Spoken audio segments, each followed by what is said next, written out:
Heyo, my Planet Coaster friends, Johnny5 Alive here, and welcome back to another episode of Coaster Spotlight. And in today's video, we're going to be looking at King Mitch Coaster Blueprint, created by ScreamingKitchenBoy. So, stay tuned, and let's check it out.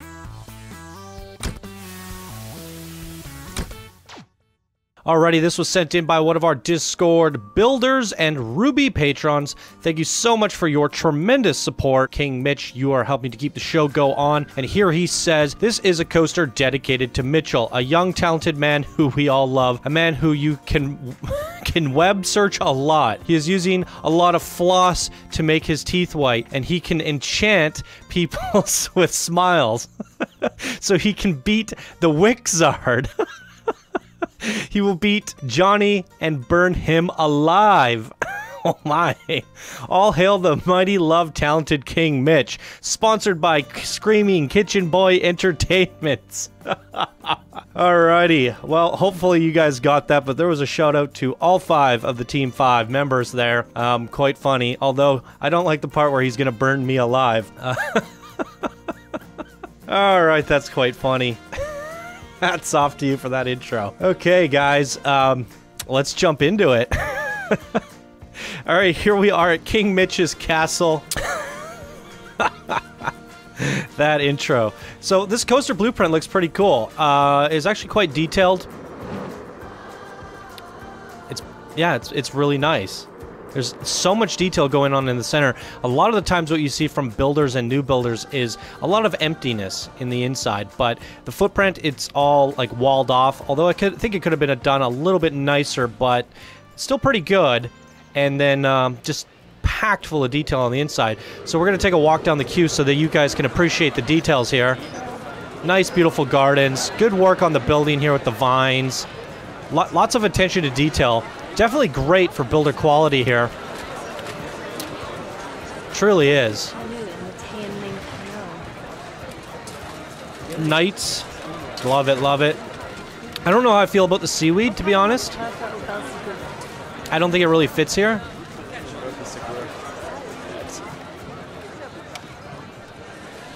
I thought there was a lake. Yeah, that lake doesn't...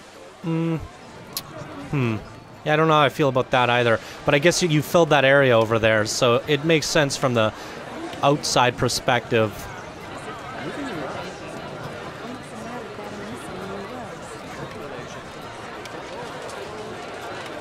That's pretty cool looking. Coaster dives right through it.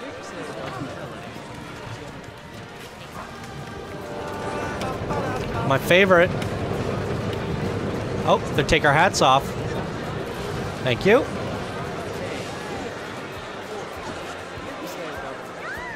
And here we are at the boarding station, everybody. Looks like we have a Deegan Lupin Corkscrew. And the guests are ready to board, so there's a look at the stats. And let's go. Now, I'm going to pick the Barbershop Quartet because he had them outside. Gotta put that music on there. Goes with what he had outside. Let's do it.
All right, let's talk about it for a second, then we'll check it out at nighttime here. I did notice that you have a little bit of an issue with your block section here. They're getting stuck there. Now, what could be the cause of it? You have 2 trains running on this? You have your drive wheels here, or that's a block section. So it's waiting for the guests to leave the station. Right. So it's stuck here because it's waiting for the next one to go up the lift, I think. I think that's what's going on here. You might want to think about adding in an actual block section somewhere. There's a good spot for it. There's really not a lot of good spots for it. You would have had to plan that out in advance. I mean, maybe you could put one here. That way it gives it enough time. But yeah, it could drop down, come up a little bit higher through a block section there, and then drop back down. I think that's your only good spot for it, because it just has too much speed. But see, it's waiting for that one to enter the station. And now it goes, because of this little block section right here. And that's your problem. So you would need to either remove this entirely, this strip, and have one train on the coaster at all times, or add one like here. So you're gonna have to plan that out a little bit better in your next one, I suppose, or go back and try and fix this and salvage it. But that's a big problem for me. I'd say we could watch it again here, because the coaster, see, it's stuck, and it's gonna wait until the coaster clears. But even if we had it here, it would still be stuck there for a bit. So that's probably not the best spot for it either. I mean, you could, I suppose, when it comes back around here, bring it up higher and have it right there, and then drops back down. I think that would work better, because you for sure have that clearance. And as you can see here, as soon as it passes here, right there, go. So that's a pretty long wait. It's a significant wait. Only other thing I probably change, it's a personal preference for me, is the banking on this. I probably would have gone a little bit more extreme. So what I would do is I would make that ramp up smoother, more of a heavy drop. It's dropping very gradually, as you can see. I would have come down and up into it, so just a little bit more of a, I guess, a curve there, and I would bank that inward. So make it. I mean, I'll wonder. I'll do it at the end. I'll show you what I mean at the end, and we'll see how it looks. But I don't want to close down the ride because there are guests on it.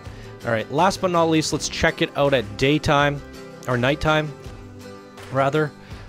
Okay, lots of beige lighting, a little bit heavy on the torches around the outside. I think you could do away with every other torch. Yes, that's much better. Yes. For sure, every other torch could go. The green neon lighting, I don't think it's necessary. And if you were to use the green lighting, if I can get to this lamp. Where's this lamp? Where is it? Oh. They're pointing downward. Okay. Always bring it down into the black, and suddenly it's not neon. I would also consider bringing it into the yellow. If we bring it back up to full lighting, you can already tell, because it's not pure green, it's a yellow green. It's a better using a tertiary green than a neon green. And then you can bring that down slightly. Now if we were to do that everywhere, I mean, you could even take that code, 4F8300, select it, Control-C to copy, and you could just go to your other lamps, paste, and there it goes. Alright, I don't think I hit all the lamps. I hit some of them, but you can tell this area is looking a little bit better than these neon areas. It just tones it down. You can take a look at that area there, as opposed to this greeny area here. I think it does look a little bit better. Adds a little bit of warmth because you have that yellow in there, and it's a warmer color, and it makes it less swampy. Same could be said with your blue lights. It might be a little bit heavy.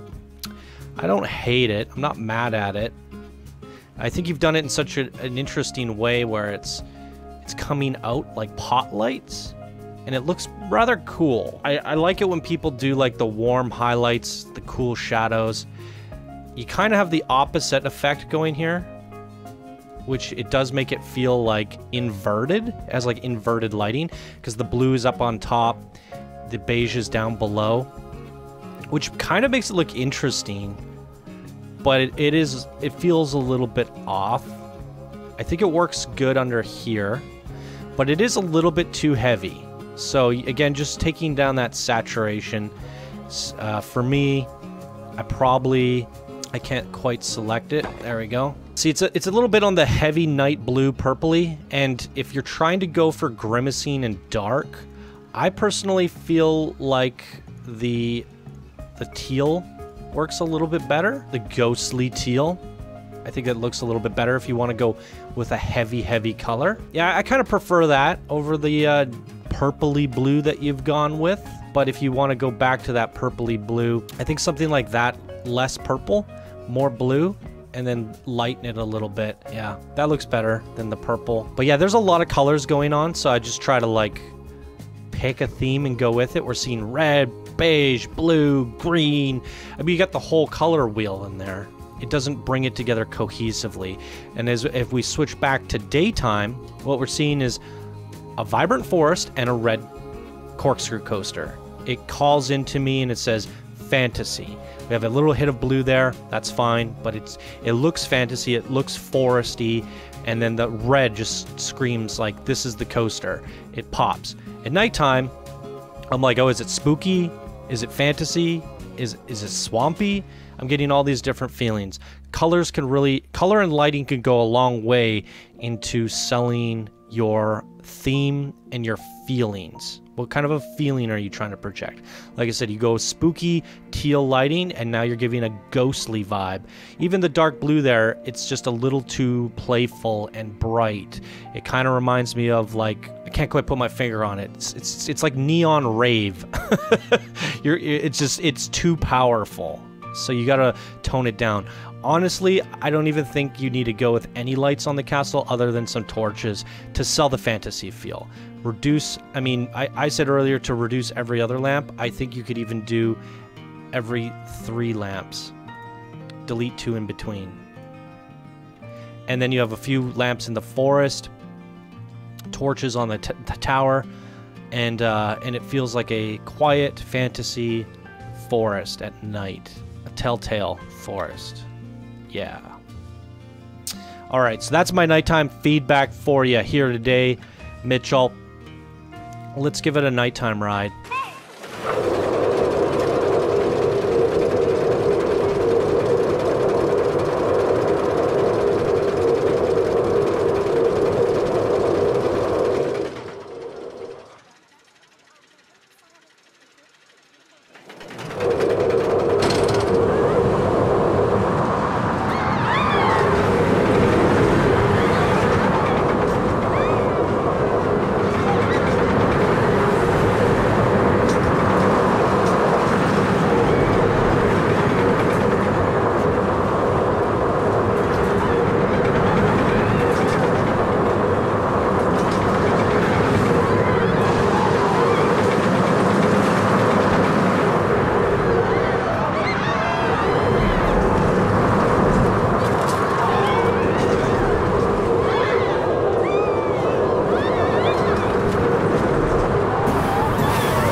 Alright, I'm going to put it on fast forward and make a couple adjustments to the coaster and see how it goes. I'm going to fix the block section, or test the block section, not going to completely fix it. And then also kind of play around with this first inward turn there.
Okay, now unfortunately I didn't realize there's that corkscrew there. That's why I guess initially I was leaning towards putting the block section there. Because this coaster actually needs to get clearance of this corkscrew. And it just barely does it now. Okay. And it needs to actually be able to get up there. So, let's hope it can do that. There she goes. It's quite steep though, and not the prettiest. It's either that or just have one train on this coaster. I do like the subtle adjustment here. Although I think this area here could be just slightly modified.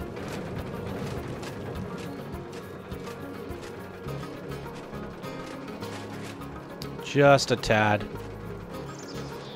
There we go. All right, let's give it a run.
Okay, so not the best. It barely made it over that last corkscrew. Doesn't look the prettiest, but it solved the issue up here. I think the best solution would be to have one train on this coaster, which is unfortunate.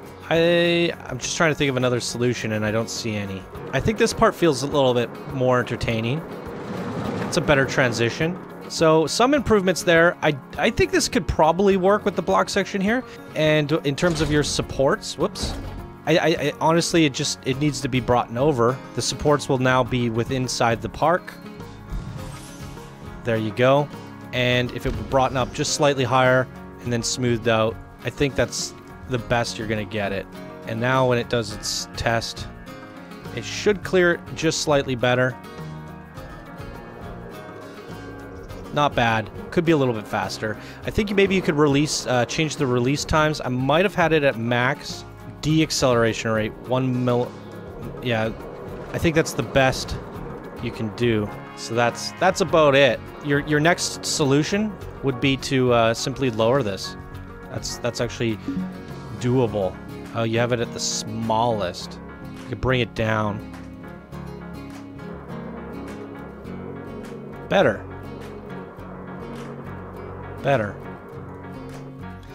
All right, well, I'm done fiddling with that for now. I really wanted to solve the solution there, and I kind of created something ugly over here. I think that's a slight improvement. Overall, though, you kind of have to plan for block sections ahead of time when you're designing your coaster. That's just something you're going to have to think about going into your next one. And other than that, I would probably advise just to run one train on this coaster. Boom. But fun theming, great introduction. So, very fun overall, Mitchell. And thank you so much for your Patreon support. I do try to give the patrons as much feedback as possible, as well as priority spotlight submissions. So if you guys become a patron, there is a priority spotlight submission form, and you'll definitely be featured above all else, and I'll give you some feedback as well. Boom, there you guys go. That's going to do it for this episode of Coaster Spotlight. If you guys enjoyed, please be sure to smash that like button. If you're new to the channel, subscribe for more daily Planet Coaster videos. And if you'd like to support the show, you can do so by becoming a patron. Links are down in the description below. And thank you guys so much for watching. I hope you have a wonderful day, and I'll see you in the next video. Bye now.